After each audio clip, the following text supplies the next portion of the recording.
Skin ప్రాబ్లమ్స్కి వచ్చేసరికి మీరు ఈ మధ్య కాలంలో ఎన్ని రకాల స్కిన్ ప్రాబ్లమ్స్ చూస్తూ ఉన్నారు, ఎందుకు? సో వింటర్ సీజన్ అండి, కామన్. వింటర్ సీజన్లో ప్రతి ఒక్కరికి స్కిన్ డ్రై అయిపోతుంది. దాంట్లో 80% రీజన్ వాటర్ సరిగ్గా తాగకపోవడం వల్ల.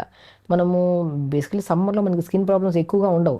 మేబీ ఎండకి ఎక్కువగా తిరిగితే మాత్రం మనకి ఎక్కువ ట్యాన్ అయిపోవడం ఇవన్నీ ఉంటాయి. కానీ అవును. మ్యాక్సిమం ఇప్పుడు చూసుకుంటే వింటర్ సీజన్లో, సమ్మర్లో మనం అక్కడ వాటర్ దాహం వేస్తే తాగేస్తాం. వింటర్లో దాహం వేసినా మనం నీళ్ళు తాగడానికి ఇష్టపడం. సో మెయిన్ కాజ్ మనకి స్కిన్ ప్రాబ్లమ్స్ రావడానికి వింటర్ సీజన్లో only because of less water తాగడం. వాటర్ బాగా తాగండి, ఫ్రూట్స్ బాగా దొరుకుతాయి మనకి మంచిగా. నేనేమంటానంటే, ఓకే మీకు వాటర్ తాగడం ఇష్టం లేదు వింటర్ సీజన్లో, ఒక 4 లీటర్ల వాటర్ తీసుకోండి. ఫస్ట్ 4 లీటర్లో ఫస్ట్ 1 లీటర్ వాటర్లో కొద్ది కొత్తిమీర, పుదీనా, కీరా కట్ చేసేసుకొని పొద్దున్న నుంచి 11 వరకు ఆ 1 లీటర్ వాటర్ ఫినిష్ చేసేసాను. మరి ఇంకొక వాటర్ బాటిల్ తీసుకొని ఇంకొక 1 లీటర్, దాంట్లో ఆరెంజెస్ స్లైసెస్ చేసి ఆరెంజెస్ అలా వేసుకొని అది చూస్తున్నప్పుడు తాగాలనిపిస్తుంది. మారుద్దాం అంతే ప్రొసీజర్. మనం తాగాలనిపించట్లేదు అని మనం చేతులతో కట్ చేసుకొని మంచిగా మనం ఒక కీరాని కట్ చేసి నీళ్ళలో